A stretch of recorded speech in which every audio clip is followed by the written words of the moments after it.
Linhares.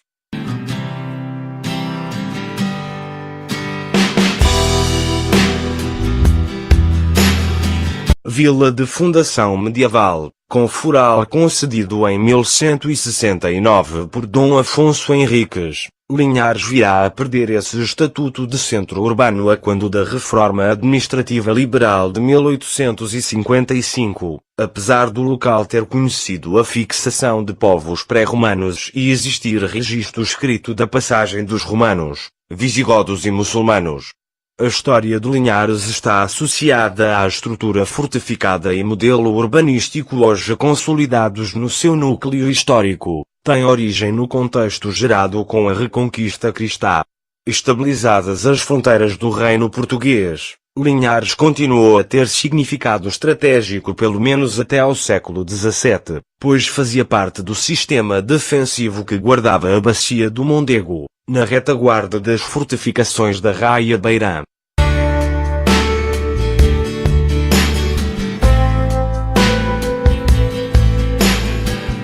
A estrutura de ocupação do espaço da antiga vila de Linhares conjuga assim um tipo característico de povoamento medieval, século XII, com desenvolvimentos significativos no período quinhentista, século XVI. Neste século a vila terá atingido uma configuração próxima da atual, ainda que no património edificado pesem, pelo impacto no tecido urbano, algumas construções mais tardias, do século XVII e século XIX.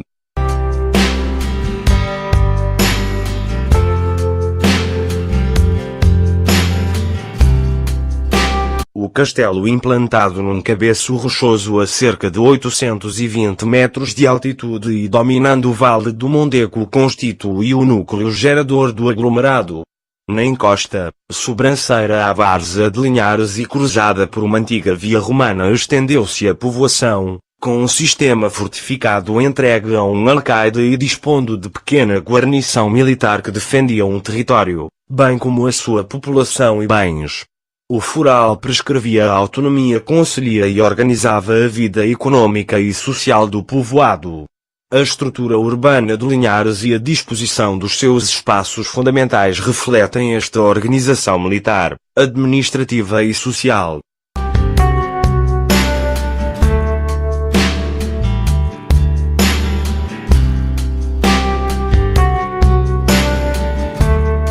A vila descreve no sopé do castelo um perímetro triangular, em cujos vértices se situam 3 espaços ordenadores da malha urbana, o Largo da Misericórdia à entrada da povoação, o Largo de São Pedro na zona denominada Cimo da Vila e o Largo da Igreja, próximo do castelo e no acesso ao Campo da Corredora, terreno de usufruto comum.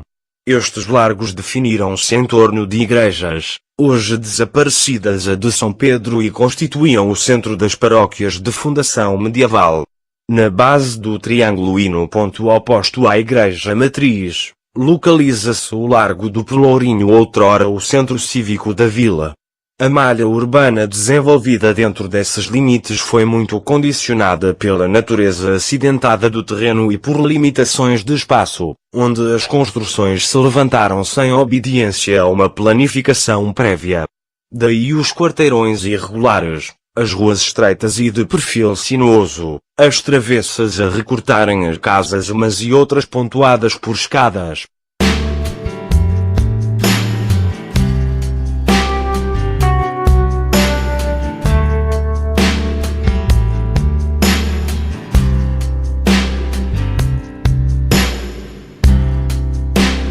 No património arquitetônico de Linhares destacam-se alguns edifícios ligados à vivência urbana mais antiga de Linhares.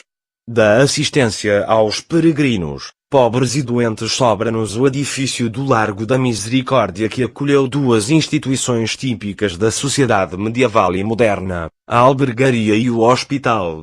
Também no abastecimento de água, temos para observar 3 fontes documentando cuja arquitetura é do século XII, século XVI e século XIX. No domínio da habitação os exemplos são mais profusos.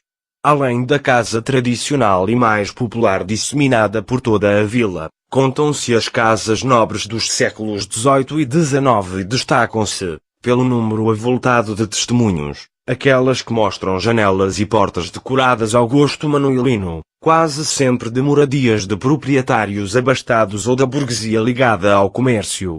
Entre estes encontrava-se a comunidade judaica, minoria étnica e religiosa obrigada a viver apartada da comunidade cristã e cujo bairro, a judiaria, se situava numa transversal à rua direita. Sobre a porta de acesso ao bairro, em arco, figura uma das mais elaboradas janelas manuelinas de Linhares.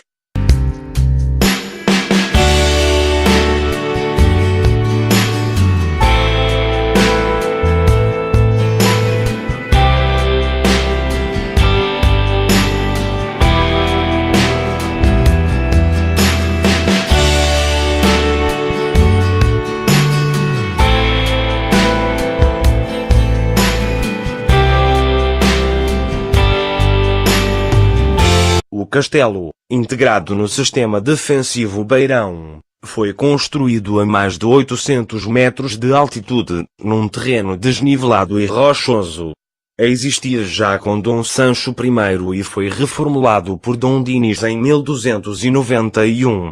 Apresenta 2 recintos amuralhados, 2 torres, 4 portas e 2 cisternas, tendo sido intervencionado a partir dos anos de 1940.